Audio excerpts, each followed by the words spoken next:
आपने सैयारा मूवी देखा होगा, उसमें एक डिजीज का नाम बोलता है जिसको हम लोग कहते हैं अल्जाइमर डिजीज, जिसमें दिखाया गया है कि हीरोइन को जो है एक डिप्रेशन में चला जाता है, यानी उसका एक्स छोड़ देता है। उसके वजह से लड़की इतना धीरे धीरे से मेंटल प्रेशर हो जाती है जिसके कारण वो अपने आप को अल्जाइमर डिजीज का शिकार बन जाता है। आज हम लोग जानेंगे कि ये अल्जाइमर डिजीज होता क्या। अगर हम लोग बात करते हैं, ये मेनली 65 साल के ऊपर के लोगों को देखा जाता है, लेकिन आज के जो डेली लाइफ में है या युवा है, एक चीज मैं कहना चाहता हूँ इसको थोड़ा सा हटके, ये जो मूवी आएगा पक्का हिट होगा। रीजन मैं बताता हूँ, आज के जो युवा है इतना प्यार मोहब्बत में चीजों में घुस गया है, अपने कैरियर से हट गया, छोटी छोटी बातों पर डिप्रेशन चीजों में चला जाता है। अल्जाइमर का भी स्टार्ट के बारे में बात करें, जो डिप्रेशन है ना, ये डिप्रेशन हमारे बॉडी को एक तरह का कंगाल करती है। ये सिर्फ देखा जाए तो ये अल्जाइमर हमारे जो है एक कह सकते हैं कि न्यूरोलॉजिकल डिसऑर्डर है, या फिर इस वीडियो में हम लोग कंप्लीट जानेंगे अल्जाइमर है क्या चीज, इसके लक्षण क्या है, कारण और कौन कौन से स्टेज होते हैं, जैसे कैंसर का फर्स्ट सेकंड थर्ड, क्या इसके भी कोई स्टेज है, इलाज संभव है या नहीं है। साथ में ये जानेंगे कि एक पेशेंट को अगर अल्जाइमर हो जाए उस कंडीशन में हमें कैसे देखभाल करना चाहिए।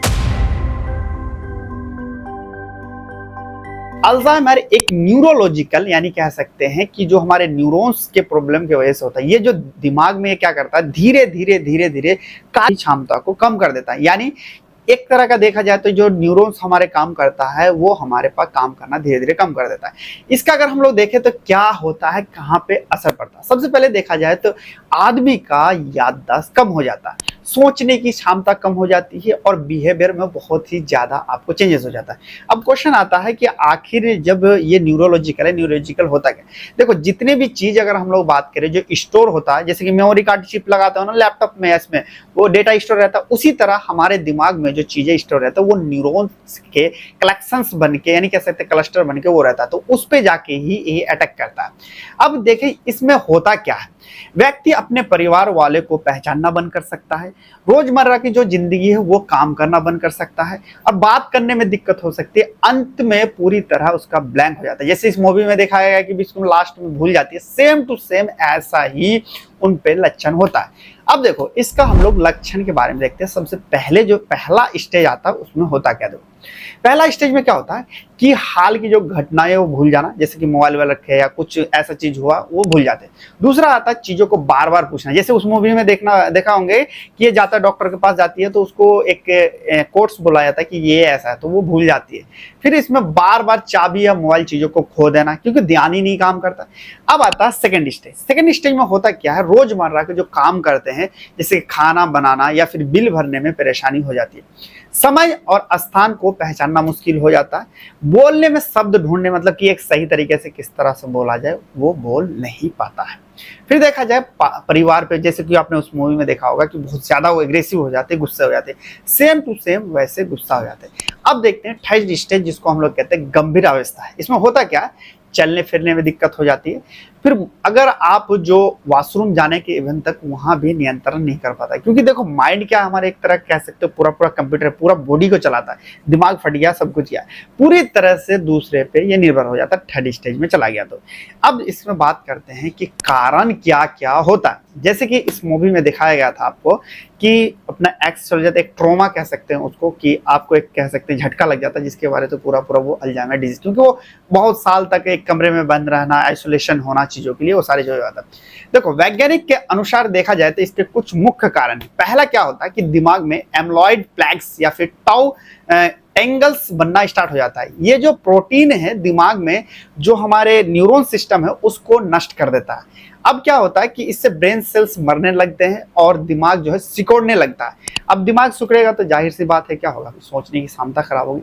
अब अन्य कारक देखा जाए तो जैसे कि किसी को पहले से ही अल्जाइमर डिजीज है, अगर मान लो मम्मी पापा पे, तो बच्चे पे जरूर आता है, वो जेनेटिक है, वो तो अलग चीज है। 65 साल से जो ज्यादा उम्र होता है, अब जो बूढ़े लोग देते हैं उसके लिए कॉमन है, वो एकदम होने स्टार्ट हो जाता है। वो अगर हो जाए बूढ़े में 65 साल से ऊपर, तो वो उतना घबराने की जरूरत नहीं, क्योंकि वो एज के साथ हो जाता है। अब जो स्मोकिंग करता है या डायबिटीज करता है या जिसको हाई ब्लड प्रेशर रहता है, उन सब चीजों को ज्यादा होने के चांसेस में रहता है। एक और सबसे ज्यादा आपने देखा होगा साइकोलोग देखा होंगे, बहुत खतरनाक होता है, यानी कह सकते हैं वो क्या करता है, सोशल आइसोलेशन में जो रहते हैं उनको भी ये हो सकता है। जो मेंटल इनएक्टिविटी, मतलब मेंटल चीजों पे नहीं करना, एक घर में बैठे रहना, एकदम गुमसुम रहना, कम बोलना, उनको चांसेस बढ़ जाता।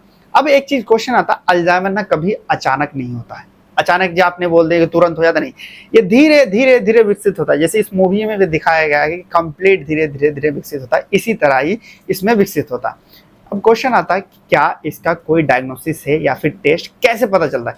जैसे उस डॉक्टर ने उसे कहती है कि भाई हमने आपको दिमाग का कंडीशन देखा, हर चीज देखा, बॉडी देखा, हर चीज आपका फिट है, लेकिन जब वो फिर न्यूरोलॉजिकल के पास जाती है तब उसमें बताया जाता है कि भाई मतलब मैडम आपको जो है अल्जाइमर डिजीज है। अल्जाइमर को डायग्नोस करने के लिए कोई एक स्पेसिफिक टेस्ट नहीं है कि कोई कॉम्बिनेशन करके ही हम लोग इसको पता करते हैं।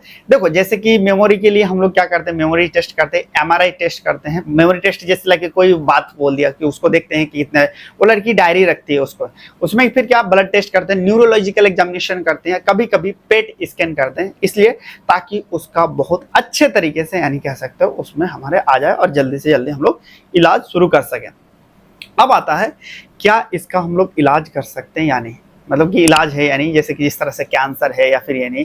देखो मेनली अगर देखा जाए आज के जो युवा में होता है वो सबसे ज्यादा डिप्रेशन से स्टार्ट होता है। इतने चीजों को पहले जमाने में देखो, पहले जमाने एक्सरसाइज भी करते थे, आज जो मोबाइल है दे एक जाता, आज का युवा क्या करता है, सुबह जग जाता है और 1.5 GB डेटा खत्म करके फिर सो जाता है। यानी अपने चीजों पे अगर फोकस करे या फिर अपने कामों पे फोकस करे तो इन सब चीजों से निकल सकता है। लेकिन देखो लाइफ में हर किसी के साथ रिलेशनशिप में आता, हर चीज में आता, उसको ऊपर वाले चाहता है कि आप मेंटल स्ट्रांग रहे। अगर बात करूं थोड़ा सा, एक चीज मैं बता देता हूं कि अगर लाइफ में सक्सेस होना है आपको तो आपके लिए क्या करना पड़ेगा, आपको इमोशनली स्ट्रांग होना पड़ेगा। इमोशनली स्ट्रांग तभी हो सकते हैं जब आप इमोशनली कई बार धक्का खा सकते हैं। चलिए अब हम लोग बात करते हैं कि क्या इसका इलाज है या नहीं। देखो अब सबसे अहम सवाल क्वेश्चन आता है कि क्या इसका इलाज है। नहीं, अभी तक कोई अल्जाइमर की पूर्ण तरीके से इलाज नहीं है, लेकिन हाँ डरने की जरूरत नहीं है। लेकिन लक्षणों को हम लोग धीमा कर सकते हैं, मरीज की क्वालिटी लाइफ को चेंज करके। जैसे कि आपने देखा होगा इस मूवी में क्या कहता है, इसको घुमाने के लिए जाने के लिए कहता है, नई नई जगह पे जाने के लिए इसको कहा जाता है।